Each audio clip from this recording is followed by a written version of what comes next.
3월 17일 오늘 만난 성경 말씀은 요한복음 13장 18절에서 20절까지 말씀입니다. 나는 너희 모두를 가리켜서 말하는 것이 아니다. 나는 내가 택한 사람들을 안다. 그러나 내 빵을 먹는 자가 나를 배반하였다는 성경 말씀이 이루어질 것이다. 내가 그 일이 일어나기 전에 너희에게 미리 말하는 것은 그 일이 일어날 때에 너희로 하여금 내가 곧 나임을 믿게 하려는 것이다. 내가 진정으로 너희에게 말한다. 내가 보내는 사람을 영접하는 사람은 나를 영접하는 사람이요, 나를 영접하는 사람은 나를 보내신 분을 영접하는 사람이다. 아멘. 오늘 만나로 만나주시는 하나님을 기대합니다. C.S. 루이스는 이런 말을 했습니다. 하나님은 우리의 기쁨 속에서는 속삭이시고 양심 속에서는 말씀하시지만 고통 속에서는 크게 외치신다. 우리는 보통 평안하고 모든 일이 잘 풀릴 때 하나님의 뜻이 이루어진다고 생각합니다. 그러나 성경을 보면 오히려 하나님은 인간의 실패와 배신, 고통의 자리에서도 자신의 일을 이루십니다. 오늘 본문이 바로 그런 장면입니다. 예수님의 마지막 식탁 자리에서 배신이 일어납니다. 예수님은 이렇게 말씀하십니다. 내 빵을 먹는 자가 나를 배반하였다. 이것은 시편 41편 9절을 인용한 말씀입니다.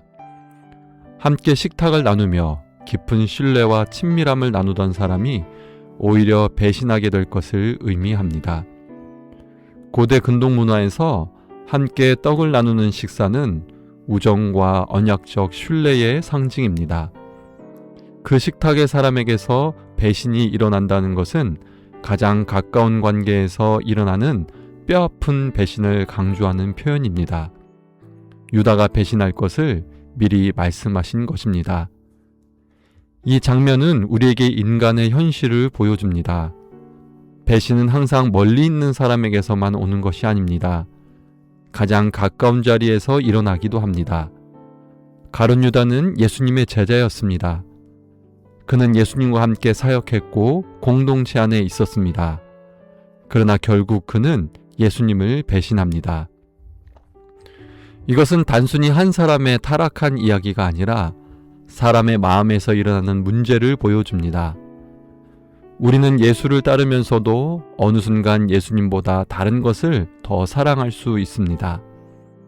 성공이나 안전, 인정이나 욕망이 예수님보다 더 중요해지는 순간이 있습니다. 그때 우리의 마음은 하나님에게서 멀어지게 됩니다. 그런데 놀라운 사실이 있습니다. 예수님은 이 배신을 모르고 당하신 것이 아닙니다.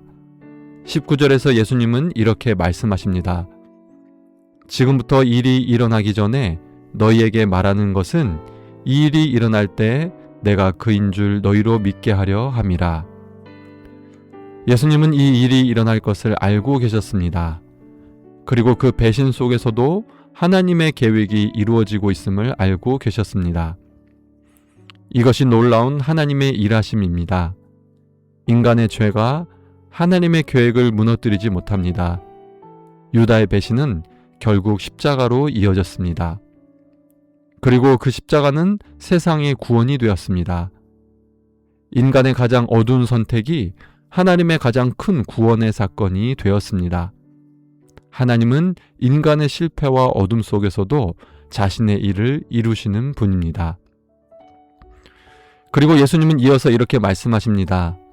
내가 보내는 자를 영접하는 자는 나를 영접하는 것이요, 나를 영접하는 자는 나를 보내신 이를 영접하는 것이다. 여기서 예수님은 새로운 이야기를 시작하십니다.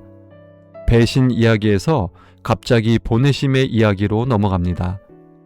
이것은 예수님의 사명이 여기 배신의 자리에서 끝나지 않는다는 뜻입니다. 예수님은 하나님께로부터 보내심을 받은 분이셨습니다. 그리고 이제 그 사명은 제자들을 통해 계속 세상으로 이어집니다. 세상에는 여전히 배신이 있고 어둠이 있습니다. 그러나 하나님의 일은 멈추지 않습니다. 하나님은 여전히 사람들을 세상으로 보내십니다. 그래서 교회는 모이기만 하는 공동체가 아니라 보냄받은 공동체입니다. 우리는 두려움 속에 머무르는 사람이 아니라 예수님께서 보내신 사람들입니다. 그러므로 우리가 서 있는 자리에서 담대히 주님의 사랑과 진리를 드러내며 살아가도록 우리를 보내십니다. 그러므로 오늘 하루 하나님이 보내신 자리에서 복음을 살아내는 하루가 되기를 소망합니다. 배신과 어둠보다 더 크신 하나님의 은혜를 바라보며 예수님의 보내심을 받은 제자로 살아가는 오늘 하루가 되기를 간절히 소망합니다. 기도하겠습니다. 사랑의 하나님 아버지, 오늘 말씀을 통해 인간의 배신과 연약함 속에서도 하나님의 계획이 멈추지 않는다는 사실을 깨닫게 하시니 감사합니다. 주님과 함께 식탁을 나누던 자리에서도 배신이 일어났지만 그 어둠 속에서도 주님의 구원의 역사는 이루어졌음을 바라봅니다. 주님, 우리의 마음도 돌아보게 하옵소서. 우리는 때로 주님보다 다른 것을 더 사랑하고 믿음이 흔들리는 연약함을 가지고 있습니다. 그러나 그런 우리를 포기하지 않으시고 다시 부르시고 다시 보내시는 주님의 은혜를 기억하게 하옵소서. 예수님께서 하나님께로부터 보내심을 받은 것처럼 우리 또한 세상 가운데 보내심을 받은 사람임을 기억하게 하시고 오늘 우리가 서 있는 자리에서 주님의 사랑과 복음을 드러내는 삶을 살게 하옵소서. 우리의 말과 행동, 우리의 삶을 통해 예수 그리스도가 나타나게 하옵소서. 예수님의 이름으로 기도합니다. 아멘. 두 가지 기도 제목으로 기도하겠습니다.